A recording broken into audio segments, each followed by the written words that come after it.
Hello, everyone. Cecil Martin here. Hey, this is Hunter Henry. What's up, man? This is Max Crosby, part of Raider Nation. Hey, this is Ross Tucker, former NFL offensive lineman. Hey, it's Tyler Lockett of the Seattle Seahawks. Hey, this is Jerry Judy, wide receiver for the Denver Broncos, and you're listening to the 14-Yard NFL Podcast.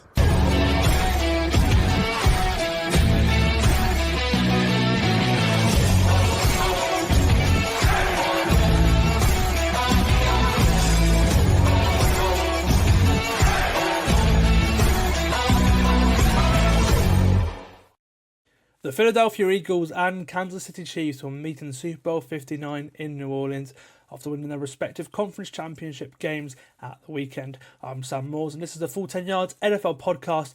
And joining me to react to the two championship games this weekend, look back at some of our preseason predictions, and talk through a busy week on the head coach carousel is Full 10 Yards contributor Charlie Grace. Welcome back to the pod, mate. I can't believe we've only got one game left. The season's gone so quickly, hasn't it? Yeah, I know. It feels like it's gone too quickly when you think. I kind of remember our pre-season podcast, so it was like yesterday. So. Yeah, absolutely. It's crazy to think about it. It's been judging by our predictions lately, it's been a very different season to I think many people expected it to pan out to be. But that made the entertainment value even better, and I feel like we had a really, really fun playoffs, and which made up for the sort of disappointing last few weeks where the playoff matchups were pretty much set with weeks to go.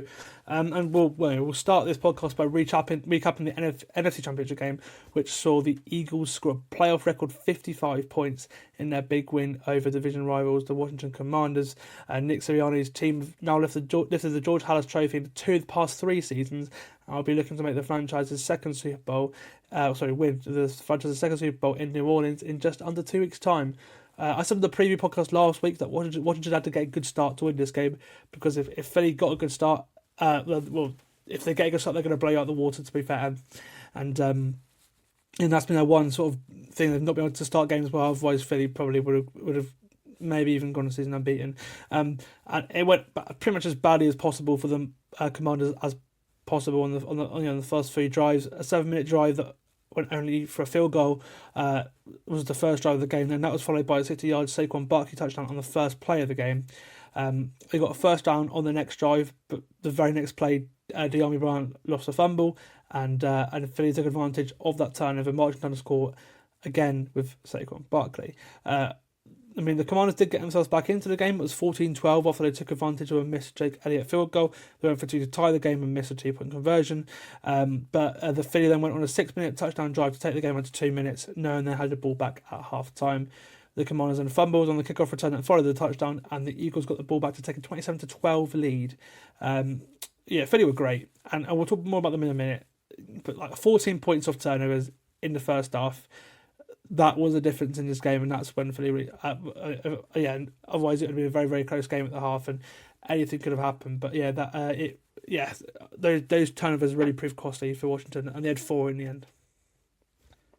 Yeah, I think where young quarterback in the building, he's had a pretty seamless season this far, so there's bound to be a slip up, and I think there's a reason that a rookie's never started in the Super Bowl.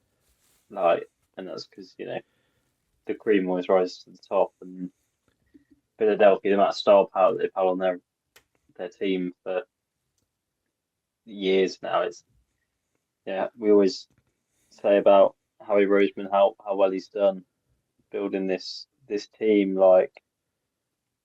and it just shows year in year out, in a tight spot, whether they're against a big team or a team that they should beat, someone always pops up and is the difference maker, and that O-line and Saquon Barkley is proven to be the difference maker this year. Yeah, it absolutely has. I actually thought Jaden Daniels pretty much did all he could. Really, he had his moments in this game. He had a really nice shot to De'Ami Brown, really nice shot to Scary Terry. And Washington have got a really bright future in a conference that hasn't really got many superstar quarterbacks. But yeah, I mean, you mentioned it there. The quality just showed. The Eagles scored 8 touchdowns.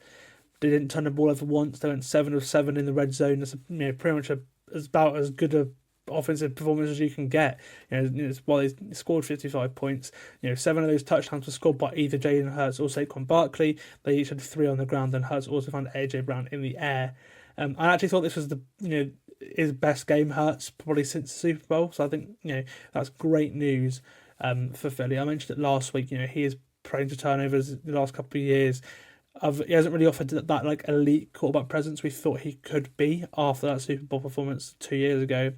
But they showed they could be dominant without Saquon Barkley having a monster performance, which again has been a criticism that many people have had of Philly. If you can stop Saquon, what's going to happen?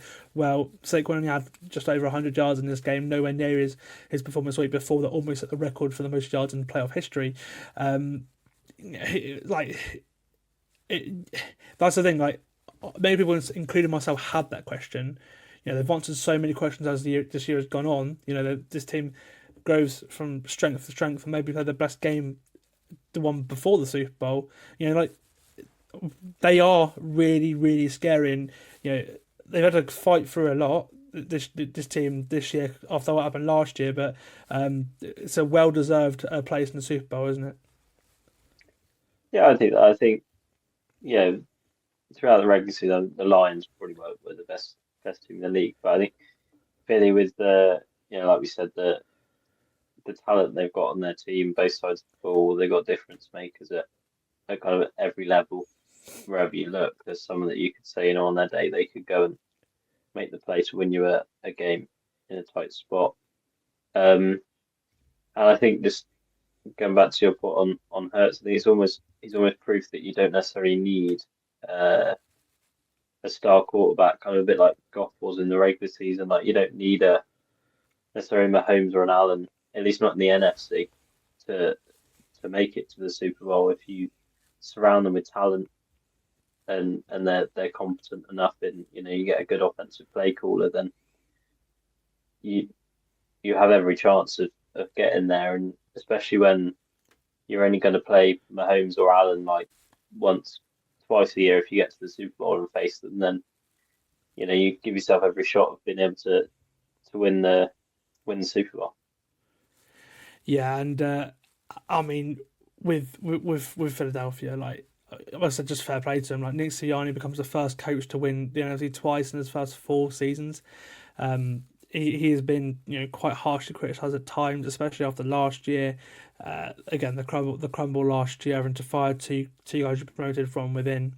And then going out and making sure that mistake doesn't happen again, getting 2 of the most desired coordinators this time last year in Vic Fangio and Kellen Moore, and then on top of that, he's taken flack throughout this year as well. There's a moment where midway through the season, he brought his daughter out to distract the media criticism after a press conference. Well, since then they've not lost a game, other than with that Jalen Hurts has played the whole way through because he had about 4 passes in the game in the loss to Commanders that Kenny Pickett finished. It's like do you think he's been too harshly criticised this year, or do you think after last year I think he's it's because people don't put it this way, right? He's a coach that got his team to the Super Bowl, and he wasn't even a finalist for the Coach of the Year award. So I think that's where it's a situation where that's not common. Yeah, I think the problem with Philadelphia was that, especially like kind of a year ago, there was a lot of noise around them with the guy on the sideline that the security guard had to be ejected and things. Like, you had all of those things going on in the background. It always felt like a team that had a lot of distractions going on out elsewhere. And you've got things, and then I think he's in one of those situations where he's damned if he does, damned if he doesn't. Because if they do well, he's getting carried by the talent on the team, and it's all Harry Roseman building the team. And then if they don't do well, it's like, how is he so bad that he's not getting this team to play at the level that they need to play at? So I think it's difficult to say without being in the building, kind of the effect he has. And it's one of those kind of hypothetical things where, if you took him out and put like Matt Eberflus in there, who got fired halfway through the year, like, would the results be the same? Because is it just a thing of like, if you set the culture, have talented enough coordinators, then the team's so good that it almost is impossible to fail. Like, so without being there, it's difficult to say. But I think he probably needs to take some credit because, especially the reset that he's put them through in the off season, like they're his hires. These coordinators. They're at the end of the day, the buck stops with him if it goes wrong. So when it goes right, you've got to give him some credit there. Yeah, I completely agree. And I think we've got a 3 in the NFC now, 3 teams where they're going to be here for a little while. Washington, again, as I mentioned, with Daniels, they're always going to feel like they've got a chance of winning a playoff game. They would have felt midway through this game, even when behind with Daniels, they had the chance of winning a playoff game, and they're always going to have that if you can continue a really nice trajectory that we've seen, looking so composed already in his rookie season. The Lions, should they get their coordinator hires right, they've got 50 million in cap room. They've got so much talent on that team. They're getting loads of players back. Sure, the injuries aren't going to be the same as they were this year. You'd like to think they're going to have win a fair few games next year. The Packers and the Vikings will keep them close, but I think the Lions probably should win that division again next year. And then Philadelphia, we forget how young of a team this is because of just how good they are at draft, and they can just reset straight away, and they know when the right time to move on from a player is. They're great in free agency, but Harry Roseman's had a very few good drafts, especially this draft, having 2 rookie cornerbacks starting straight away, as well as our players, first, second, third year players on offense and defense having big impacts. Like, Philadelphia aren't going to go away after this year. Neither are Washington, and probably neither Detroit either. So you certainly got some fun at the top of the NFC, which is like it's been on the AFC for a while. You're going to get some real big matchups every time those teams play. I really enjoyed watching this game. Well, most of it, because I never thought we'd see Kenny Pickett and Marcus Mariota play in the fourth quarter of a conference championship game, but that's just the way it went. But no, yeah, I love Washington's future. Dan Quinn's done an amazing job this year, and Philly impressed me so much again. It really does make me debate not picking the Chiefs next week. I do think it'll be a lot closer to call that game than the 2 games this week were, which we both got right. Oh, actually, no, sorry, I got both games right on the podcast last week. Andy got one and went 1-on-1. Before we go on to the AFC Championship, is there anything that you noticed from this game that you wanted to talk about, Charlie? Other than the little wacky rule where Frankie Levy kept jumping over at the goal line and they said they could award points, that's crazy. Like, because the 2 Frankie Levy ones I understood why you'd award points in that scenario, because it just kind of looked like he's doing it on purpose because he got bored. Like, we all get bored with the tush push or whatever you want to call it. Like, it just is boring to watch. It's not good entertainment, is it? They line up in a 4th and 1, they're doing it, and you're like, well, we may as well just skip the first down now because we know how it's going to go. But then when there was like the 3rd one where I think it was like a genuine like encroachment thing. I think, maybe in a big spot, if that rule was to come into play, I think, you probably need to play those things kind of situationally and realise that, if Frankie Levy's speed tackled Jalen Hurts for a 3rd time, then fair enough, eject him and give Philly a score. But if there's a genuine encroachment, I think you probably could get away with redoing the down again, probably. Yeah, I mean that sequence of plays certainly gave us some entertainment watching that game on Sunday night together. That was it was quite funny, but it is such a difficult thing to stop. You have to go out be unorthodox to do that, and the second couple of times it was quite funny. But I mean, in the next game, if you work out a way to stop it, that kind of play can be stopped, and the Chiefs certainly found a way to do that with Josh Allen. We'll go on to that game now, the AFC Championship game, which again did not fail to disappoint, and it resulted in the Chiefs reaching their 5th Super Bowl in 6 seasons with a 32-29 victory over the Buffalo Bills. I think in terms of entertainment, this was everything we hoped it would be, and it lived up to its billing. The game also drew in the biggest AFC Championship game audience of all time, which again is hardly a surprise, I could say, with the chance of making history for the Chiefs and everything. And they saved their best offensive performance of the season for when it really mattered, scoring 30 points for the first time all season in their 7th straight AFC Championship game appearance to get to, again, as I mentioned, their 5th Super Bowl in 6 years. I mean, really, there was nothing to separate the two teams throughout the game. It was 31 minutes to 29 minutes in terms of possession. Both teams had around 370 yards. Both teams scored 4 touchdowns, and then which made it the kind of game to expect. As we've expected before, whenever these two teams meet, it comes down to who has the ball last, that kind of thing, and that's what it was setting up to be. And after Mahomes and Allen put on a show, it did come down to the final 2 minutes where the Chiefs, leading 32-29, were in front, but they had Josh Allen with the ball in his hands to lead Buffalo to their first Super Bowl since 1993. Buffalo got a first down quickly on the drive, but quickly faced a 3rd and 10 and then a 4th and 5 to keep their season alive. A stop for the Chiefs would effectively end Buffalo's season. They need to Buffalo has to use all the timeouts and get very little time on the clock to go and get a field goal to tie the game to overtime. So all the Chiefs needed to get is a first down really to send them to the Super Bowl for the 3rd straight year. And Steve Spagnuolo dialed up a wicked pressure, to be fair, overloading one side of the offensive line with some DBs and forcing Allen to chuck a hero ball up to Dalton Kincaid. And to be fair to Kincaid, it looked like he remarkably pulled in that catch, but he lost control of it as he went to land, and that was the Bills' season there pretty much. The crazy ending, the Chiefs went and run down the final minute and secured their spot in Super Bowl 59.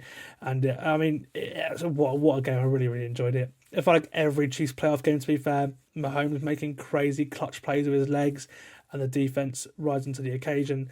It's a bit of an unbreakable formula, doesn't it? Well, it certainly feels like that way anyway. Yeah, I think it was definitely the Chiefs' best game of the year. Sometimes you have a gripe with them being like, they keep finding ways to win, like close games, whatever. But they did play well on both sides of the ball this time out, and they were really efficient on offense. I think that's sort of thing. It was like a 99th percentile offensive performance in terms of efficiency, pretty much flawless. And obviously, you mentioned about the Chiefs stopping the touch push with Allen. It was a bit contentious. It looked at one angle on the TV like he got it. But it wasn't. They stopped it a couple of times. Tony Romo was saying that in the meetings they said to them, "We've noticed that Allen goes to the left most times." So they went to the left most times and did stop it a couple of times around the red zone and things like that. So I think exactly. Like that call was very controversial. The reason why is because it was ruled a stop on the play. And there was no clear evidence that they could see, but I think it wasn't clear and obvious. But I'd probably say it was more clear than they thought it was. Certainly. Yeah, I mean, the thing is, like, when you boil it down to it, anyway, it was inconsequential because Josh Allen had the ball with 3 minutes 30 to go. It's not like they were robbed out of. They ruled out a score at the end for Buffalo with like a contentious out of bounds or something. They still had opportunities to win the game. Buffalo, they've really lost this. Well, they didn't lose the game because they didn't play badly, but they had the chance to win the game. They didn't win the game at the end of the day. And then I watched the thing. Robert Griffin III broke down the final play on. It was the Kay Adams show. I saw a clip on online earlier, and he said about on the final play on the blitz, Allen made a mistake. He could have alerted the pressure, pulled the guard around, and picked up the corner, and then he has the opportunity to have a bit more time in the pocket and make a play. He had a sort of wide open Khalil Shakir for the first down. 5 yards, you could take a check down to the swing route and hope that he fights his way to the line. Josh Allen could easily pick up 5 yards with the legs. It's not like it was like a busted kind of a block or anything. He has a chance to alert the protection.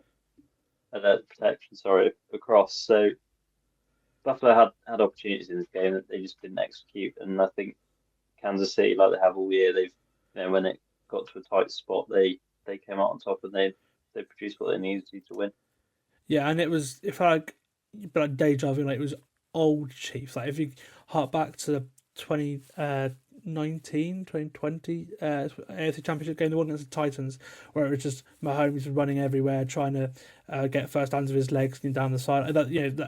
He obviously had about 50, 60 yards of rushing in this game. That's he was a big weapon, not only with his arm but also on the ground, getting so many, like I said earlier, clutch plays. When Buffalo couldn't really deal with that. It's like they became the first team to earn a chance to win a third Super Bowl in a row after winning back-to-back Super Bowls or Lombardi trophies in previous seasons. 4 teams have tried to get to a third Super Bowl after winning 2, and all 4 failed at the conference championship stage. So the Chiefs have made history already. And that's been the story of the whole season. Can they do it? And now they're so close to doing that. And they've managed to get here. Without Travis Kelce really having a role at all in the postseason, he had about 19 yards in this game. Most the offense has been through Xavier Worthy the last couple of weeks. They have an absolute gem in him. Our friend Alex was 3 yards away, rushing yards away from winning about 180 quid off Xavier Worthy. Because I wish I went for that bet. I told him to do it, and I chickened out of it. I wish I did go for that because again I could have made some serious money because I had a feeling he'd have a day. And they've completely revived Kareem Hunt as well. The last couple of years it's been Isaiah Pacheco who's really cooked in the postseason. He's not been the same guy after coming back from injury so far this year, and it's they gave Kareem Hunt the bulk of the carries, and he made an impact as well. But, it's just you're just leaving yourself wondering what will they evolve into next. And because of that, Andy Reid really is cementing his place as one of the best head coaches of all time, isn't he? Yeah, and I think with like this thing as well with like Worthy having a day or whoever, there was the injury to the concussion to Bamford, meant Elam came in and there was Tony Romo was doing a bit of analysis. Elam was standing at least kind of 10 yards off at the line. It was all off coverage.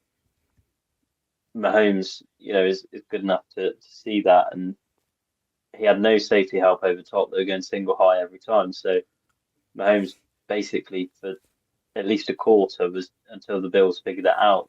He was just targeting whoever Elam was covering. I think it was Hopkins on him a couple of times. There was Worthy had a couple of big gains against him, and he just had a really rough kind of couple of series out there, Elam. And I think when you play against like Mahomes, those are the little kind of 5%, 10% kind of mistakes that he will gain over you that you can't make in like a conference championship game.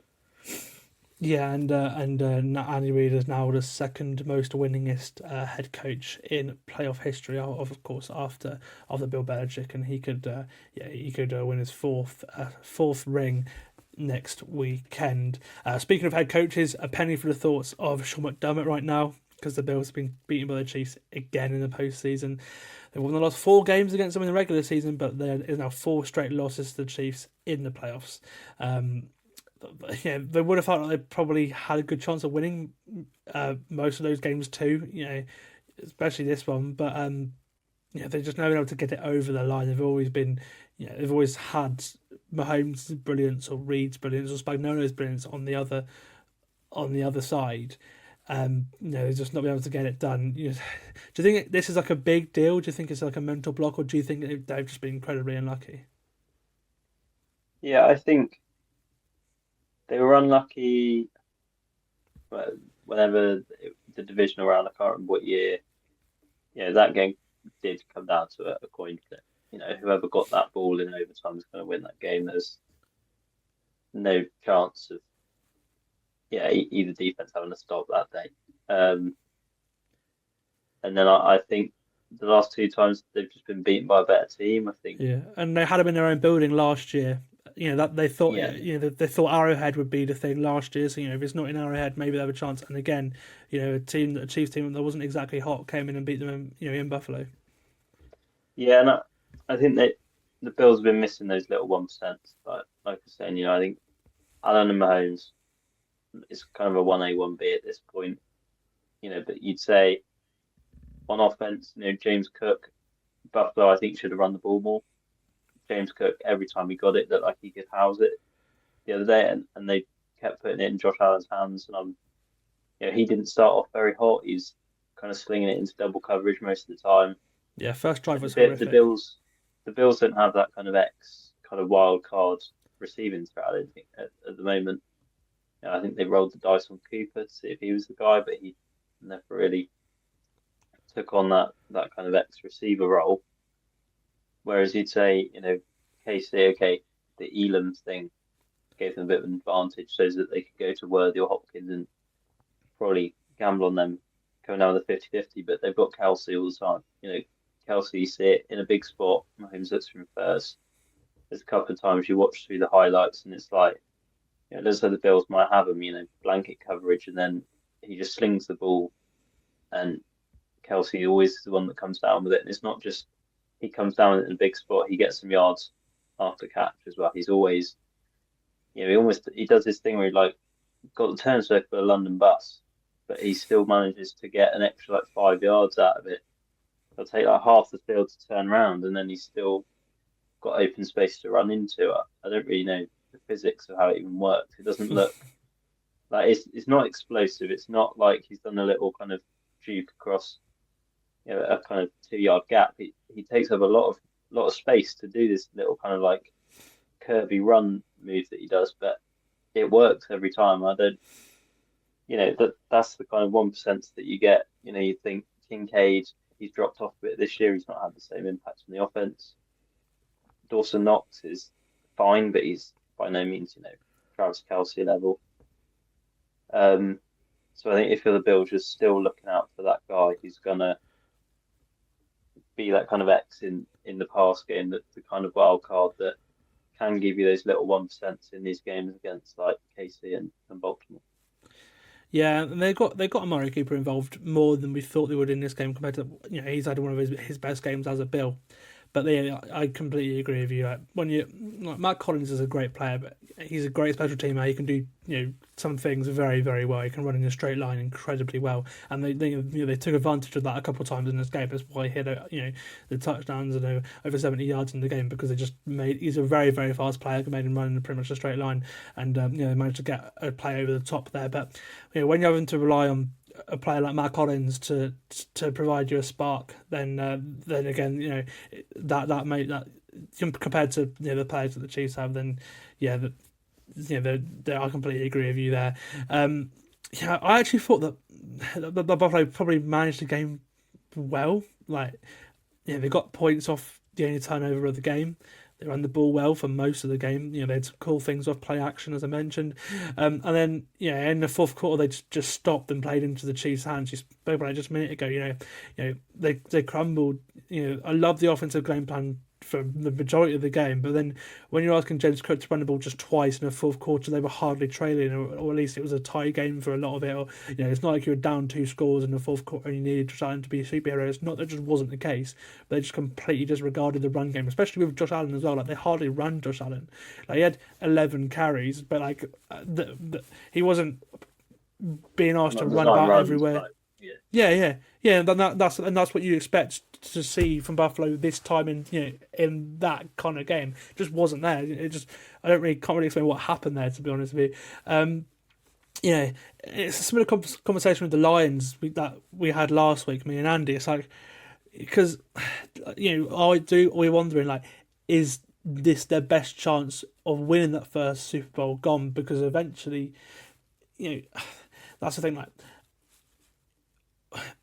Because this year, it's tough because this year, because of all the turnover, they weren't expected to do anything. And when we go back to the regular season, we didn't really expect predictions. We didn't really expect Buffalo to do anything this year because of the amount of turnover they had on both offense and defense coming into the year, right? But we didn't expect this kind of run from the Bills. But Allen, he ended up having his best year of his career. They led the league in turnover differential. It's very, very rare you can do that twice in a row. It's very hard to replicate a career year and a plus 24 turnover differential. At some point, we saw it in this game. Allen is prone to turnovers. At times this year, I felt this. It went from the team that we didn't expect to do anything to, oh my god, this could be a Bills' best shot. Do you think they're going to have many more shots like they had this year or not? Yeah, I think they'll always be in with a shot. I think if you've got Josh Allen, you can always do something. It's kind of a bit like, the Rams last year. They had Matt Stafford, who, probably possibly a first ballot Hall of Famer at some point. Like when you've got the most important position on the pitch, the guy that touches the ball other than the centre every snap is the quarterback. Josh Allen is the guy that can do it with his arm or with his legs. It's obviously not as simple as this, but it feels almost like, if you give him a functional O-line and, a running back that can kind of break off a gash and run every now and again, you've almost booked your spot in the postseason there and then. It's like, because I feel like as long as you've got him, you've always got a shot. And I think it's easy to overreact in these situations because you're like, well, it's not going to be the same team this time next year as it is now, or even in 5 years' time. But Josh Allen's always going to be there. I can't see a situation where he is Buffalo. He almost is the encapsulation of Buffalo as a place. The Bills are the team, like that. That's him.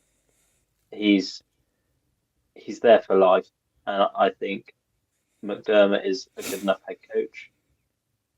I just think they need to kind of almost take a leaf kind of out of the Eagles' book, but not necessarily. But you just kind of got to keep the roster ticking over, get some fresh legs in there, kind of try and keep a core. But they're always going to have an identity if they've got Allen and McDermott, and I think that's as good a place as you can be in the NFL, which is a league that changes every year. Yeah, I agree with you. I think, as I was saying with Daniels, if you've got Allen, if you've got a player like Mahomes, we look at the iterations that the Chiefs have had with Mahomes. So many different teams, but they've always found a way. We saw that with the Bills this year. It's like they found a way.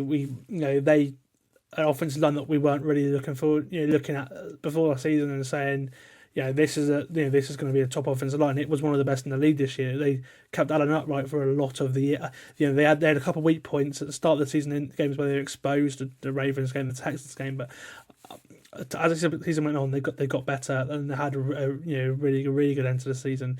And again in the two games against the Chiefs, they managed to keep Allen pretty much relatively upright. No sacks in the regular season game, and hardly any in this game either. I think it was just a one. So that was a surprise. They found the run game that the next thing they wanted. The last time the 2 years ago, it was like, the Bills have got to get a run game to do this. They got a run game, and and even about the receiver, because they had those two elements again, and they had Allen, who had his best career year. They are like a Chiefs light. I think they're always going to be up there. I do question whether they will ever eventually get over the line, because it always has felt like something has been missing. But again, if they don't run into Kansas City, then you never know. It could always happen, and I do hope that he's not going to be another Dan Marino who I mean, admittedly Marino hasn't really had the amount of long playoff runs that Allen's had already, but the players who are always up there in terms of top 5 quarterbacks in the league every single time, and never really got a chance to win anything. I'd probably say that they will win something, but the time is probably running out. Because we look at a very similar player in Cam Newton. Eventually those hits, they're going to take a toll. We'll see how long Allen has, but I certainly think he's got a shot, because as long as you've got him, you're going to get into the playoffs. I think you try to write off the Bills, and you just can't write them off, because you've got him. They've got him, and he is like a superhero, and he will win you 8 games straight away. I'll probably say on his own, and we saw the best year of his career with very limited talent around him in terms of receivers, so he had to really think through decisions, and it was the best Allen we've had, the best, the most secure the football Allen we've seen. There's still all the big plays in there, and he had one hell of a season and might win MVP. We don't know. Obviously, it's a very, very close race, so he could win MVP next week as well. Okay, anything you want to say, Charlie, before we go on to the news for the week? No, nothing else. No, I've already said anything. Yeah, I think we covered everything there. We were on about that game for almost 20 minutes, so certainly it was entertaining, as you can tell from there. Okay, as I mentioned in the introduction, it has been a busy week regarding coaching news. We've had 3 head coach hirings since the last podcast. Liam Cohen to the Jags, Pete Carroll to the Raiders, and Brian Schottenheimer to the Cowboys. And you may be listening to this thinking, Liam Cohen, you talked about him last week. I thought that wasn't happening. Well, we reacted to a shock withdrawal of Cohen from the Jags head coach job and the firing of Trent Baalke last week in the podcast. And within 24 hours of the podcast going out, that firing of Baalke convinced Cohen to change his mind and move across state to become the new Jags head coach. So they did finally get their man, and I'm happy they did, because otherwise they'd be seriously on the back foot looking for a new head coach, because a lot of the candidates they would have been after have withdrawn from other races. They would have been seriously on the back foot. It was also very quiet on the Raiders and Cowboys front then as well, but both of those roles were also quickly filled, with Dallas going in-house and hiring their OC Brian Schottenheimer, and then the Raiders quickly hiring former Seattle head coach Pete Carroll, Super Bowl winning head coach, of course, after missing out on Ben Johnson, who was their primary target. What do you make of these moves, Charlie? Cohen I like, because I think he's shown stuff he's done with Baker Mayfield, sort of like it's a bit cliche, but a bit of a quarterback whisperer type OC. It seems like, and if you're, he is another one to come from like the McVay tree. He's like another one of those. He's with Baker with the Rams before, and then came over to work with him with Tampa under Canales, and then got his chance. And there's 2 head coaches from the same building in 2 years because of the work they've done in the building. Yeah, and I think if you're the Jags, you need Trevor Lawrence to work. They can't. Next year you need to see a genuine. After paying him all that money, you need to see him put up a serious year. You've got Brian Thomas in the building as well. It's not like he's kind of trying to do these things on his own. There's players there. There's talent there. And I think this year was just such a miserable year. I'm amazed they tried to even keep Baalke, if I'm honest. I think if I'd have sacked him before Doug Peterson, I think it's just a disaster of a year. Clean house, start again, start afresh. And I think get a guy in who you probably, unless they are miserably bad, like 0-16 year, I think we'll see Cohen in this job for at least 2 years. Give him a chance to kind of build his culture, get a footprint there in Jacksonville, and try and actually build something with the young kind of pieces that they've got there and a young head coach. And then looking at kind of the other 2, I think Schottenheimer, I think he's got robbed for his own back. I feel for him, because everyone just thinks it's a boring in-house hire that. Dallas didn't really make any splash moves. They lingered around with Mike McCarthy for an obscenely, stupidly long time. I can't believe they even considered bringing him back, if I'm honest, after what we've seen the last couple of years. But I'm not willing to write him off. I think a lot of people wrote off Dan Quinn when he was hired. They were kind of like, it's a bit of a boring hire, but he's obviously got the job. He's got credentials that they wouldn't have given him the job for nothing. So we can't write him off. And Dallas's offense wasn't exactly horrendous when Dak Prescott was in it at the start of the year. They just maybe they had to balance off with the run game a little bit, but I think that their roster was so bad this year. We spoke about it in the predictions before. They're just a team that they're they're just sailing down the river without a paddle. They're a nothing team, and hopefully Schottenheimer proves us all wrong, but it does feel a little bit like a nothing hire. Kind of that they're just kind of pushing the boat out, kicking the can down the road next year to see it. He's almost a bridge. You don't really get bridge head coaches, but the head coach he wanted was Sean Payton. He wanted to obviously that's the head coach he wanted, but obviously, Denver got in there ahead of him a couple of years ago, and and because he committed to McCarthy, then they unfortunately they couldn't make the reunion happen that they wanted to happen. I think it's an interesting one. Like, Schottenheimer's been about the league a while. He's had playoff kind of success with the Jets and the Seahawks, and then came into Dallas a couple of years ago. He's been about he's had head coach interviews before as well, so he's not like he's just like some random name that no one's ever heard of. He's been about many different buildings in the NFL, and his dad was obviously a head coach as well. It is an interesting one that they turned down Kellen Moore, because for years, and it's sort of like, he could be the next person in that building. They interviewed him and then chose to go for Schottenheimer.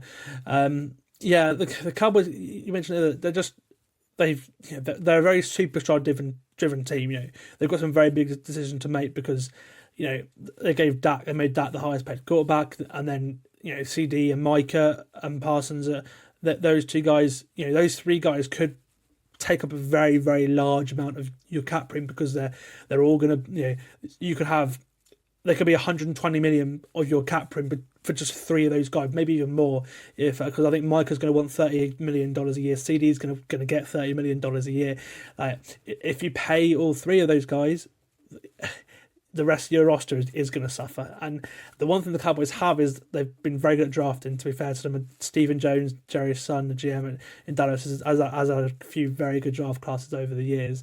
If they didn't have that, if this was the Raiders with that kind of situation, then I'd be seriously worried about their future. But we'll see, because they always want to find some young player to make it work. I'm not exactly enthused about their future, but I doubt they are really as well, but we'll see what happens there, and they're a very interesting team to watch over the next year or two, just to see what they look like, because I don't feel many people can be very high on them next year at all.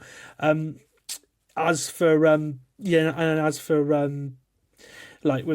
Pete Carroll, as much as Tom Brady, obviously minority owner of the Raiders, would have liked it to have been, as why he was so heavily going after Ben Johnson.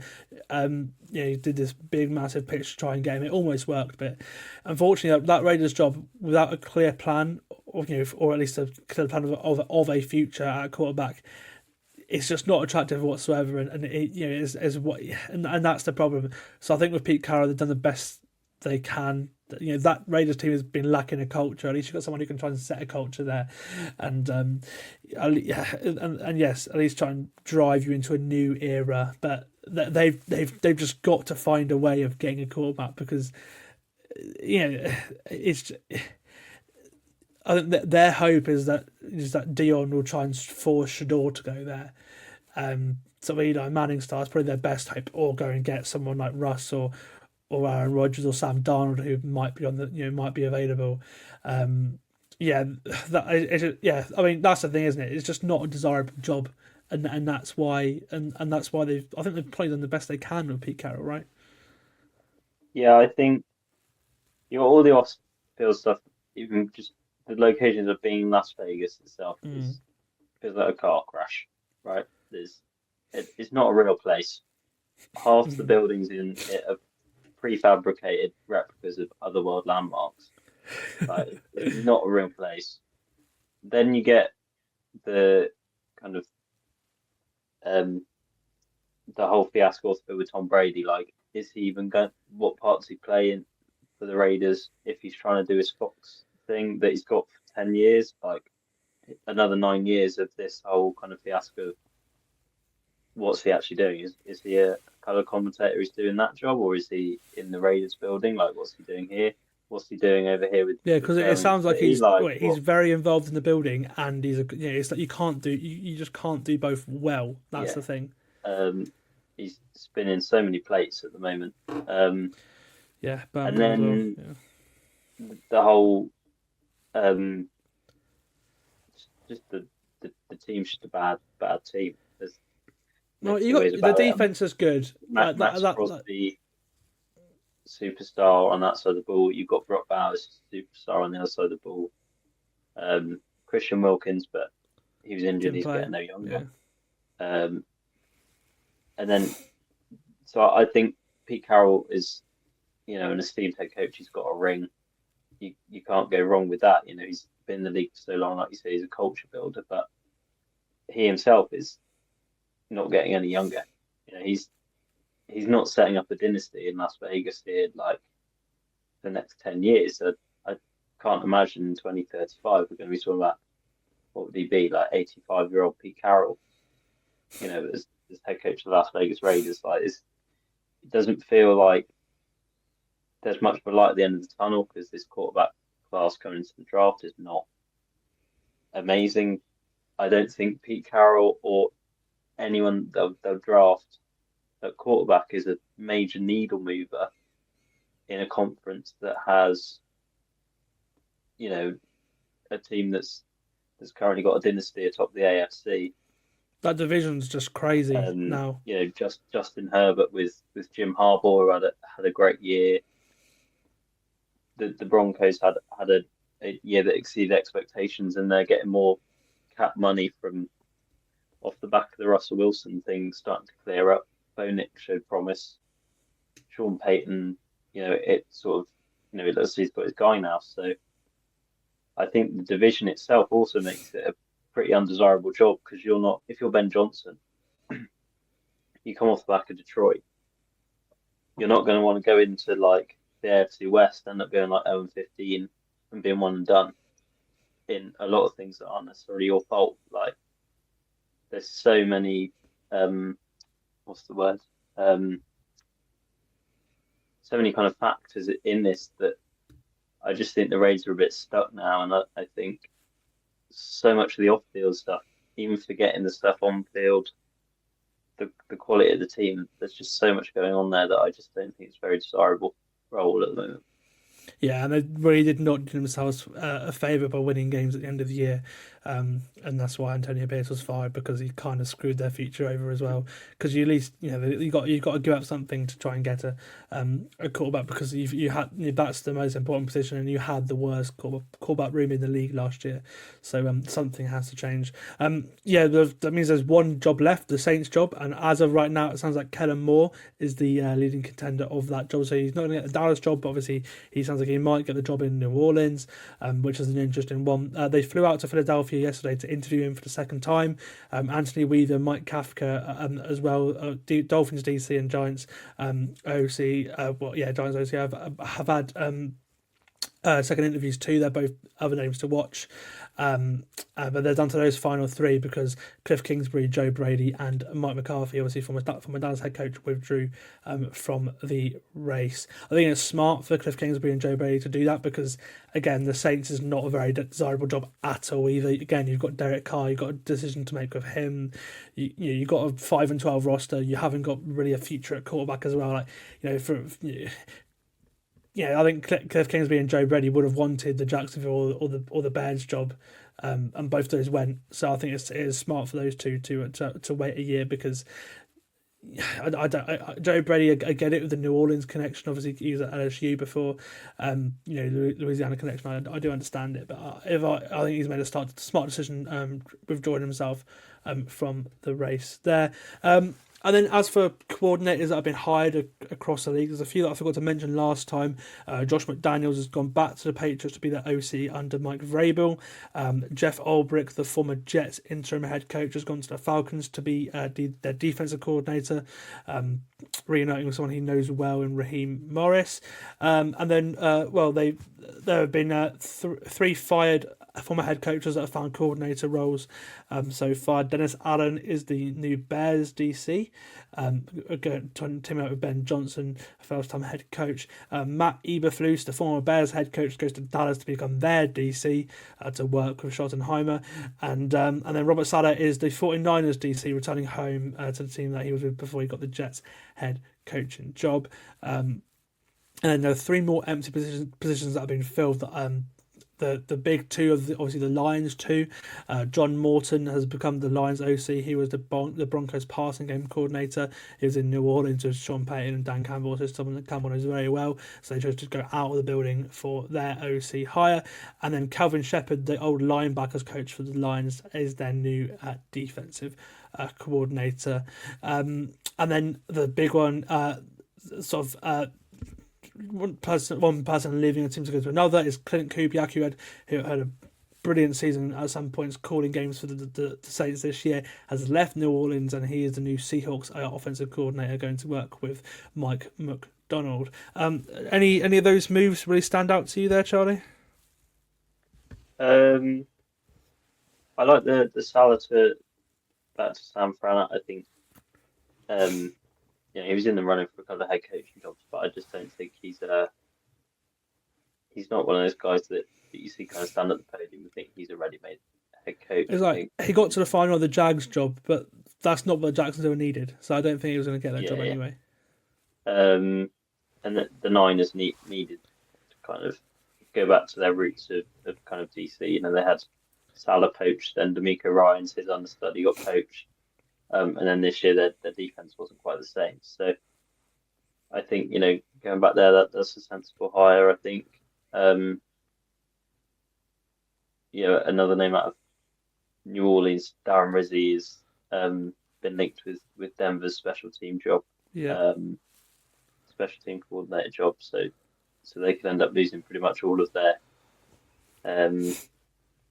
coordinators from last year, and I don't think that's necessarily a bad thing. I think hit the reset with whoever the new head coaches that comes in there. But I think it's hard with coordinator jobs, especially when you see like Broncos pass game coordinator or Lions linebacker coach from last year goes up. It feels like 2 guys having cool plays. That's coordinator is like a huge jump up. That's we're not just talking about you're drawing up different plays. For a passing coordinator, you've also got to draw up run protection. You've got to call these plays in real time. You've got to you're under the pressure of the play clock. If you're there's just so much more to kind of put on your plate. So it's hard to kind of, without knowing these guys and being able to kind of sit down and engage them in an interview or whatever, it's hard to predict kind of how they're going to go in their job, because we don't know how they deal with pressure. We don't know, without knowing kind of, Thanksgiving next year, we'll probably have a better idea of whether any of these hires were good or bad. It's difficult to know at the moment. Yeah, I think an interesting one is Josh McDaniels going back to the Patriots. So obviously his 2 head coach spots were not good. Yeah, in Denver or Vegas, and then is it obviously he's the Belichick, Belichick, Brady, McDaniels. That offense is always good. And then to be fair to him, he did. He made a postseason with Matt Jones calling plays as well, before leaving to take the Raiders job. We'll see what McDaniels can offer, but certainly an interesting one for Drake May's development. And then we'll see. You've got 3 really good defensive play callers finding jobs straight away, as well there. So certainly interesting to watch how those jobs fare out next season. And then finally, the Texans fired OC Bobby Slowick as well after a very disappointing year in offense, which is crazy because just a year ago he turned down head coaching jobs, and now he finds himself out of a coordinator job. So it just shows how much can change in the league. Talking about that, let's go on to our season predictions now, because it was me and Charlie who did the NFC, and me and Liam Hollis who did the AFC predictions. We'll start with the AFC ones first. We're just going to look back at how we thought the season would go and compare it to what actually happened. So we started in the AFC East. My division winner was the Jets. I had the Jets going 11-6, which has aged terribly. Liam had the Bills, so he had that spot on. Obviously, the Bills won the division at 13-4. I had the Dolphins in second place at 10-7, just getting into the playoffs, alongside the Bills getting in the playoffs at 9-8 in the third place. So I wasn't very hard on the Bills after all the turnover, but they proved me wrong. And yeah, I mean, I think I probably should have been more aware after what happened with the Jets last year, but they just had all the recipes for success, and they probably could have even had a decent shot at the playoffs. But I think in retrospect, probably firing Robert Saleh when they had the chance to go top of the division was probably quite a mistake, wasn't it? Yeah, the Jets are just they've been almost cursed at this point. I just think operationally they're just a bit of a train wreck. It's just not a well-run sports team. Yeah, absolutely. And then I had the Patriots going 3-14, and Liam had them last in the division as well, and they went 4-13. So pretty much spot on there. But yeah, no, the Bills. I underestimated the Bills quite a lot, and I overestimated the Jets quite a lot. The Dolphins, I had them going 10-7. They went 8-9. Could have gone 9-8, and if they had Tua, they'd definitely be 10-7 because obviously he missed 7 games in the end.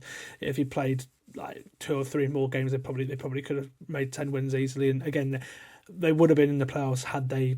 Had he been healthy most of the year, and that just wasn't the case, unfortunately. But it wasn't too much wrong there. It's not like they absolutely stunk up the gaff or anything. Okay, on to the AFC North. Another stinker from me. I had the Bengals as the 1 seed in the entire AFC, going 13-4 and winning the division. And so did Liam as well. He had them winning the division as well. Yeah, terrible looking back on it, but yeah, I mean they had such a good year on offense and called it as well. The Bengals had such an easy schedule as well, which is why we both had them as 1 seed and division winners. But unfortunately, that defense really let them down, didn't it?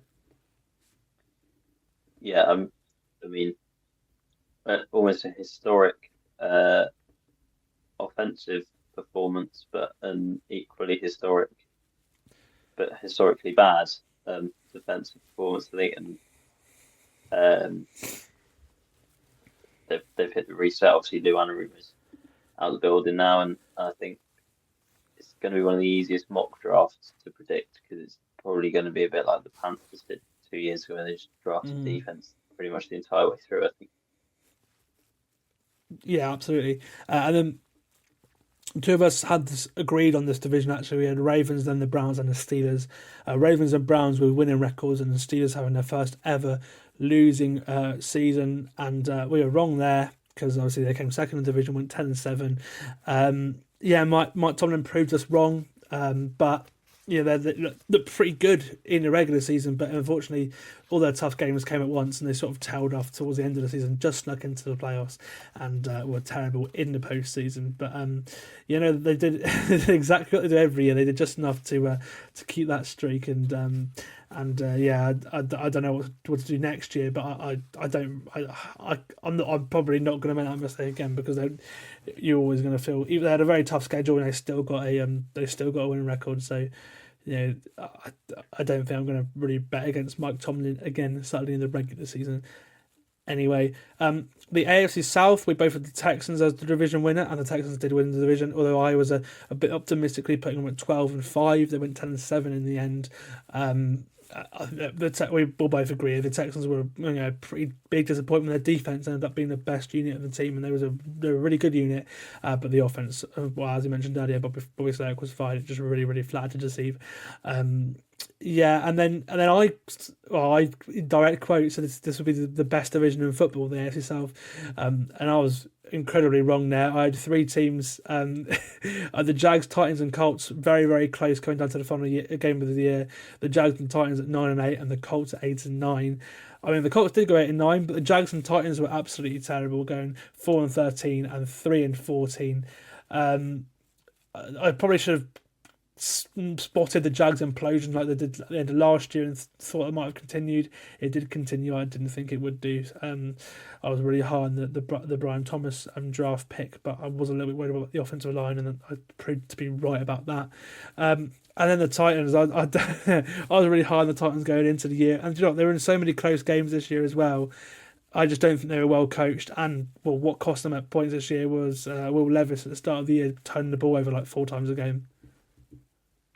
Yeah, we had that incredible run of Will Levis memes one a week. He was producing sometimes two a week. Yeah, they weren't even that bad. The Titans, they got a decent roster. It's just they didn't have the answer at quarterback, and we learned out very quickly because we thought they might do after Levis as a sort of decent end to his rookie year. Yeah, I remember looking on paper and I thought it to myself and I mentioned it, but I quite like the Titans roster heading into the year. I think they were a fairly middle of the road AFC roster. It wasn't. If you'd gone back and said this team would finish 3-14, I'd imagine maybe they had a massive injury crisis or something. But I wouldn't have thought that roster was bad enough to go 3-14. But that's the way the NFL works. Sometimes it happens. It's hard to predict year on year, and I think they're in a bit of a tough spot with the number one overall pick. We're not quite in draft season yet, but it's not a great year to have the number one overall pick when I don't think there's a clear and obvious favourite. There's someone who's probably going to come in as a franchise changing player at the top of the draft. Yeah, I think it'll be interesting to see whether they do go for from what Mike Bergonzi, their new GM, described, it sounds like they'd probably be leaning towards Cam Ward more than Shador Sanders at number one, which makes total sense because that's who I'd lean towards. I think Ward's certainly got the highest upside of the class, and I think he has a decent chance of becoming a decent starter at least, just because of the tools he has. But they've also got sort of players at the top of the draft like Abdul Carter and Travis Hunter that have been linked to go number one overall as well. So we'll see what happens there. But they've certainly got plenty of options to sort of try and beef up their roster more. Yeah, we'll go on to the AFC West now because this is where it went. I think the other predictions were bad. Now these predictions were very bad. Well, let's start with me. I had the Chiefs going 13-4. I said they had an easy schedule. In fact, I probably should have given them a couple more wins because they had really did have an easy schedule and went 15-2 in the regular season. And then the two of us called the AFC West the worst division in football. I had the Chargers, Broncos, and Raiders having 13 wins between the three teams. They got 24 wins between. Actually 25 wins between the three teams. So we are massively undershot there. The Chargers in second place at 6-11, the Broncos in third place at 4-13, and the Raiders at the bottom at 3-14. And the Raiders were terrible. I got that right, but the Chargers and the Broncos were nice surprises. And with Liam, he said the bottom three teams would be very close here. The Chargers in second, the Raiders in third, and the Broncos in fourth. Obviously the Broncos in fourth ended up making the postseason, and the Chargers obviously made the postseason at 11-6 too. We thought it'd be a terrible division. In the end, it looks like we've got a brilliant division. For the future, it just shows how much can change in the year, doesn't it? Yeah, I think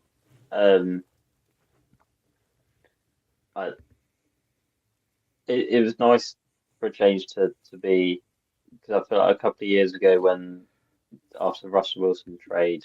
Oh yeah, that's when it was like, this is going to be a good division, and it was terrible for a year in football, and everyone was really bad. It's kind of inversed itself this time, but I think I always trusted Jim Harbaugh to come in, set a culture. They had J.K. Dobbins and Gus Edwards, and they revamped that O-line. I always trusted them to kind of go back to kind of basics, run the ball first, second down, get Justin Herbert moving off play action kind of thing. And then the Broncos, obviously, I kind of more keyed in, I suppose, with the insiders on my social media or whatever. I kind of keep tabs with more Broncos news than I suppose either you or Liam did. But there's always positivity coming out of camp that this team would be better than the 5.5 over-under line that they were given. And I never expected them to be a playoff team. I assume they'd be competitive. I think I said on a different podcast, I think they have sort of 7 or 8 wins in them. And it kind of did happen that, they had 7 or 8 wins coming into December, and then when you're in the mix in that stretch, and the Broncos, because of other teams being quite mediocre in the middle of the AFC, I think they were in pole position. Absolutely. Took advantage of an easy schedule, really did. They've been in the playoff race for I think they were in the playoff positions from about mid-November, and they kind of never looked back in the end. So they earned their place, and then the future is a bit more bright now. Absolutely. And I'm really looking forward to watching that division next year. So yeah, as I mentioned, I had the Bengals as number 1 seed. That was a terrible prediction. I had the Chiefs, Texans, and Jets as division winners. Chiefs and Texans obviously got right. Jets was a mistake. And then I had the Ravens, Dolphins, and Bills as my wild card teams. So I had 3 wrong predictions there. I had the Bengals, Jets, and Dolphins wrong. Liam had the Bengals, Jets, and Jags wrong. He had the Chiefs, Texans, and Bills as division winner. They got right, Jets and Jags as wild card teams, and Bengals as a number 2 seed were completely wrong. Okay, I'll go over to the NFC now. Me and Charlie predicted our division winners and then division rankings, and then did a playoff bracket after that. And we had a bit of debate about the NFC East because we both said the Commanders could be sneaky good, but we didn't see him winning 11 games. I had him in third at 6-11 after the season where they had the number 2 overall pick. Charlie, you had him in third, and you actually changed your mind last minute about putting him in second. That's what you said in the podcast. And the Cowboys ahead of them. We both had the Eagles winning the division. I had them going 14-3. They went 14-3. We could see that going into the year. We both were quite down on the Cowboys, and then the Cowboys weren't great. We both said the Giants would be terrible. But we had a little bit of nice things to say about the Commanders, and I bet you're regretting not sticking your guns. Yeah, slightly. I think mine was more. I didn't expect Jade Daniels to have the year he had. I think, I assumed that I didn't think we'd ever see anyone kind of eclipse, or at least anyone in kind of immediate future eclipse on what CJ Stroud did last year with the Texans offense. But Jane Daniels surpassed it and some. I think I didn't anticipate that, but I really like their kind of off-season free agent additions. I love what they did with the offensive line, the pieces they added there, and I think I always trusted Dan Quinn coming in as a defensive-minded head coach to keep games close. And then when you've got a good O-line behind, in front of a rookie quarterback, you've always got a shot of winning games, and they end up doing that. Yeah, I think we did a decent job of that division compared to other divisions because, we both had the Vikings in last in the NFC North, which again it went terribly. I had them going 5-12. He didn't give me a record, but you both had them last. You interestingly had the Packers winning the division. I had the Lions winning the division at 12-5. They went 15-2 in the end. The Packers 11-6, and they went 11-6, but the Vikings were in between them with 14 wins. Yeah, we both quite underestimated the Vikings, didn't we? Yeah. To an extent, I always had a niggle into it in the back of my mind. They were pretenders, and then they showed that in the wild card round when they absolutely embarrassed themselves, really.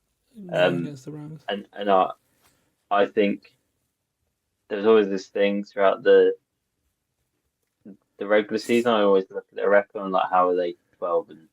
How are they 14-2? Like this, it never felt like a team that convinced me that they were as good as their record. And I think, I still got it wrong. They were a lot better than I thought they would be, but they always felt like they were kind of an injury away from, if Donald went out, got injured, if Justin Jefferson got injured, if Addison ended up getting banned or whatever. And I think Brian Flores, I'm surprised he hasn't got a head coaching job after the job that he did at DC. I think he did really well there, and I think credit to Kevin O'Connell as well. Two guys that I think really have feathers in their cap for the performance that the Vikings put in this year.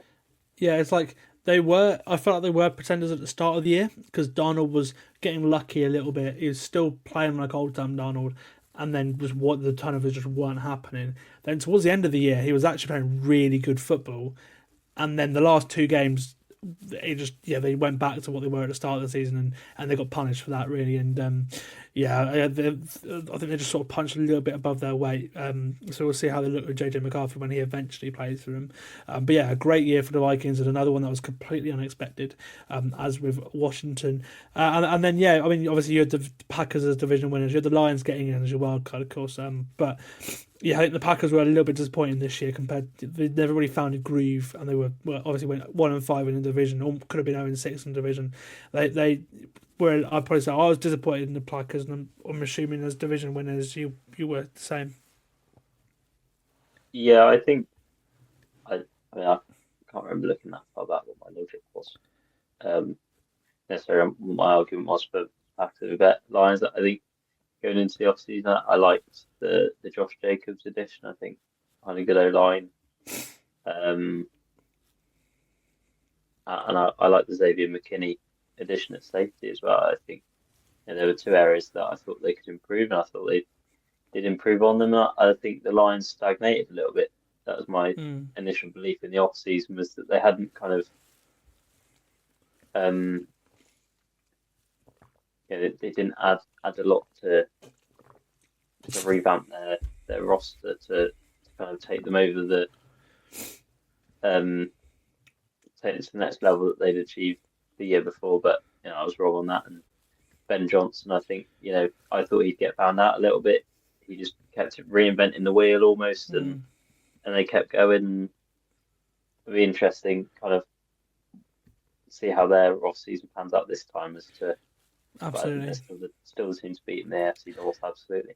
Yeah, the NFC South was a division where we did sort of differed the most. I went Falcons at 11-6, Bucks at 9-8, and then the Saints and Panthers completely opposite, the bottom end of the league. You went Bucks as division winners, and then you went Panthers in second, Falcons in third, and Saints in fourth. So we're both low on the Saints. You were quite high on the Panthers, low on the Falcons. I was opposite. I was quite low on the Panthers after what we saw last year, and quite high on the Falcons. And in the end, they were sort of had like a middle ground. Like the Falcons were okay. But unfortunately, Kirk Cousins cost him in the end because he just wasn't the same guy after injury. But the Bucks, we thought it might not be the same, or at least the Falcons had a better roster than the Bucks. But the Bucks building showed why they won 4 straight division titles, didn't they? Really? Yeah, I always had a feeling with the Bucks. I thought they hadn't got any worse. In the offseason, they hadn't downgraded at all. And the Falcons never really struck me as a team that had done enough to. Yeah, they were just. I think. They had their defense other than pass rush. They had the quarterback, which is the one thing they've been missing. And then you thought with the new, Rams OC caller in Zach Robinson, you think, they might finally get something together here. And to be fair, the first couple of games, good, but they're looking like they might go 11-6, like I predicted them to. And this is what 8-9, but it just unfortunately that the Kirk just got worse and worse. But I think they were a disappointment because they had so much potential, and then they just ended up being like they were the year before, really. Yeah, I never really saw them. So I feel like that, Bijan obviously bona fide superstar. I think that's fair enough. But then Drake London and Carl Pitts both feel kind of like players that could be superstars, but whenever you watch them and pay attention to a Falcons game, they never really turn up. They never, do anything. I feel like the Falcons' biggest moments in the receiving game came through like Darnell Mooney and Ray McCloud.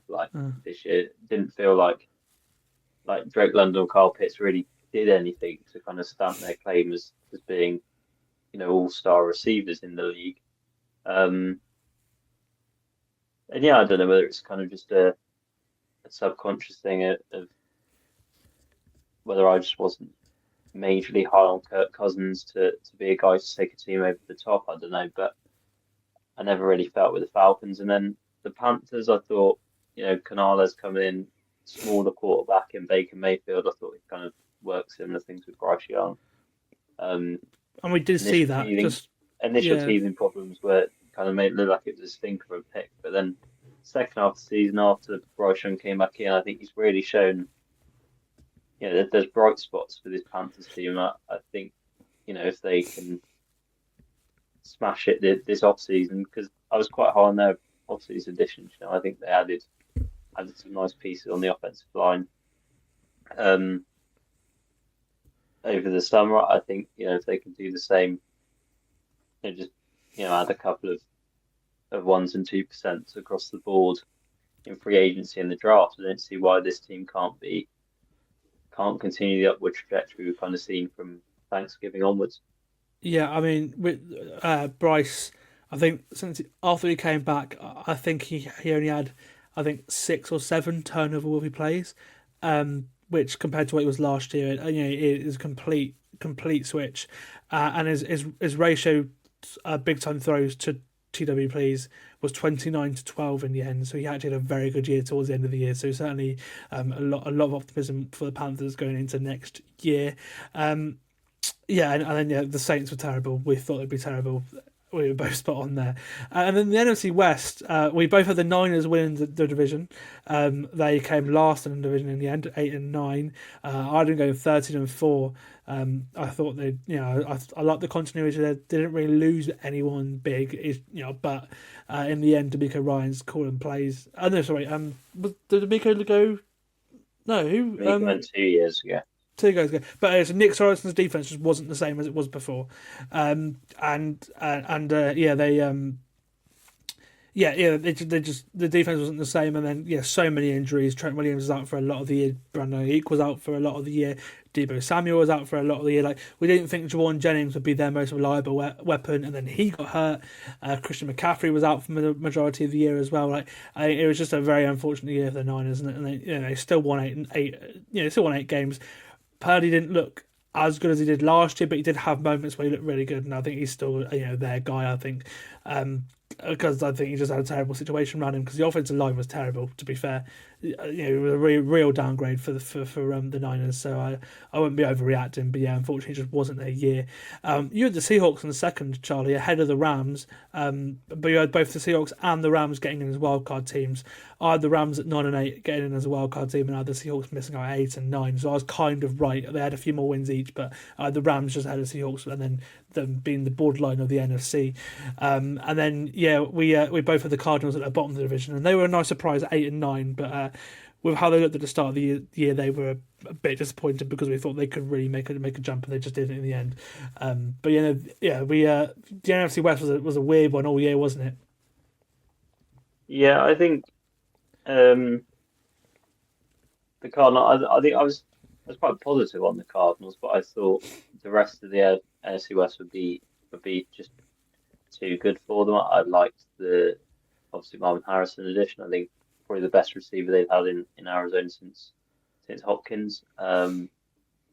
James Conner was shown that he's probably a top 10 running back in the league this year, arguably. I think he had a really good year. Kyler Murray just ended up being a bit inconsistent. And they just kind of ran out of steam at the end of the year. The Niners were an unfortunate kind of, everything that could go wrong for them did go wrong. It just felt like a bit of a calamity of errors, a domino effect of a year that, one injury would happen. Christian McCaffrey, was it before the year even began, was injured, or so at the point of the prediction.